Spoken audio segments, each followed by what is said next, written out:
আসসালামু আলাইকুম। কাছে ও দূরে দেশ এবং দেশের বাইরে যে যেখান থেকে আমার ভিডিওটি দেখছেন, আপনাদের সবাইকে জানাই অসংখ্য ধন্যবাদ।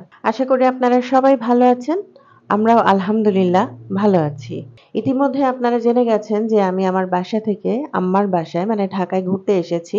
আর ঢাকায় বেড়াতে আসা মানেই নানান জায়গায় বেড়াতে যাওয়া, ওর বাসায় দাওয়াত খাওয়া। আজকে চলে এসেছি চাচার বাসায়, ছোট চাচার বাসায়। তো আসলে আমি তো বেশিরভাগ রান্নার ভিডিওই করি। তো আজকে যেহেতু রান্না আমি করছি না, এখানে এসে ঢাকায় তো আর ওভাবে করা হয় না। তো যে যা মানে যেখানে যাচ্ছি, যা করছি সেটাই আমি আপনাদের সাথে শেয়ার করছি। ছোট চাচার বাসা আমাদের মানে বাসা থেকে বেশি একটা দূরে না, বসুন্ধরা এলাকাতেই। তো ওখানে চলে এসেছি, আজকে রাতের দাওয়াত। সাথে আ আপনাদের ভাইয়া, আমার বাচ্চারা, আমার আম্মা, আমার বড় খালা সবাই এসেছে। আর এখানে আসলে দেখার মতো খুব সুন্দর করে গোছানো সাজানো। তো ভাবলাম আপনাদের জন্য একটু ভিডিও করি আর শেয়ার করি আপনাদের সাথে। তো আমার খুব ভালো লেগেছে, কারণ আমি এই বাসায় ১ম এসেছি। এর আগে আ এই বাসায় আমি আসিনি কখনো। আমি যেহেতু ঢাকার বাইরে থাকি, আমার খুব একটা আসা হয় না। আর আমার বাসায় গেলে আসলে খুব একটা ওই যে ঢাকায় আসা হয় না। এটাও আমি এর আগে বলেছি, আপনাদের সাথে শেয়ার করেছি। আর বাসাটা দেখে আমার খুব ভালো লেগেছে। চাচা নতুন এই বাসা নিয়েছে। খুব সুন্দর করে ডেকোরেশন করেছে। তো ভাবলাম আমি একটু ঘুরে, ঘুরে দেখি। তবে রুমগুলা বেশি একটা ঘুরে দেখানো মানে আসলে কেমন যেন দেখায়। তো যাই হোক, যেগুলো আমার কাছে বেশি আকর্ষণীয় মনে হয়েছে সেগুলোই আমি দেখাচ্ছি। আর এই যে ছোটটা খেলা করছে, আমার ছোটটা মানে উম এই বাসায়ও একটা বেবি আছে। তার খেলনাগুলো নিয়ে সে একা, একা খেলা করছে। বেবির সাথেও খেলা করেছে।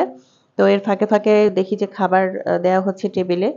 আসলে মজার, মজার খাবার। খাবার যখন আসা শুরু হয়েছে আর শেষ হয় না। আমরা খেতে বসেও দেখি যে খাবার আসছে আর টেবিল ভরে গেছে। টেবিলে কোনো জায়গা নেই খাবার রাখার।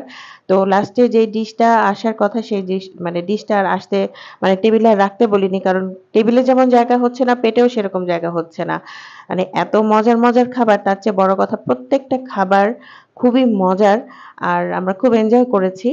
মানে একেবারে খাসির রেজালা, খাসির কোরমা, গরুর কোরমা, গরুর আ মাংস। আর সবচেয়ে দারুণ যে আইটেমটি ছিল সেটা হচ্ছে আমার কাছে ভালো লেগেছে এবং বাচ্চাদের কাছেও বেশি পছন্দ হয়েছে, সেটা হচ্ছে পাস্তা।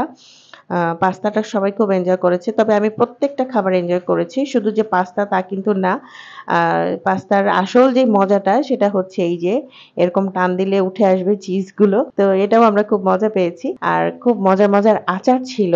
আমি অবাক হয়ে গেছি যে এত মজার আচার হতে পারে এবং কি যে মানে আমি জিজ্ঞেস করছিলাম যে কি দিয়ে আচার মানে বানানো হয়েছে এত মজার।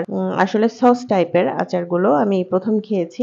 আর রায়তা ছিল সাথে। আর কি, কি যে খাবার ছিল সেটা বলে শেষ করা যাবে না। তো ভিডিওটা যেহেতু অনেক বড় হয়ে যাবে এজন্য আমি খুব তাড়াতাড়ি মানে ফাস্ট করে দিয়েছি। আর জামাই সেবা সবসময় তো করাই হয়, জামাই আদর, জামাই বাসায় আসলে। আসলে জামাইদেরই মজা আমি বলব। খুব মজা হয় বেড়াতে আসলে, বিশেষ করে শ্বশুরবাড়ি এলাকায়। ডিনারের পর্ব প্রায় শেষ। আসলে শেষ করা যাবে না। এত খাবার ছিল। তারপর চলে আসলো ডেজার্ট আইটেম। ডেজার্ট আইটেমও অনেক পরিমাণ অনেক মজার, মজার ডেজার্ট আইটেম ছিল। তো সবচেয়ে মজার, মজার যে খাবারগুলো আসলে আমার যে গুণী যে বোনরা ওরাই করেছে। আমার ওদের আসলে গুণের কথা বলে শেষ করা যাবে না। ওরা এত গুণী। তো ওদের হাতের রান্নাই খেলাম। বেশিরভাগ সময় ওদের হাতেই রান্না খাই, কারণ ওরাই খুব মজার, মজার রান্না করে। আর আমি ওদেরকে জিজ্ঞেস করি কোনটা কি রেসিপি আমাকে বলো। আমিও এভাবে রান্না করব। আজকে এই পর্যন্তই। সবাই ভালো থাকবেন, সুস্থ থাকবেন। আর ভালো লাগলে কমেন্ট করবেন, শেয়ার করবেন। আল্লাহ হাফেজ।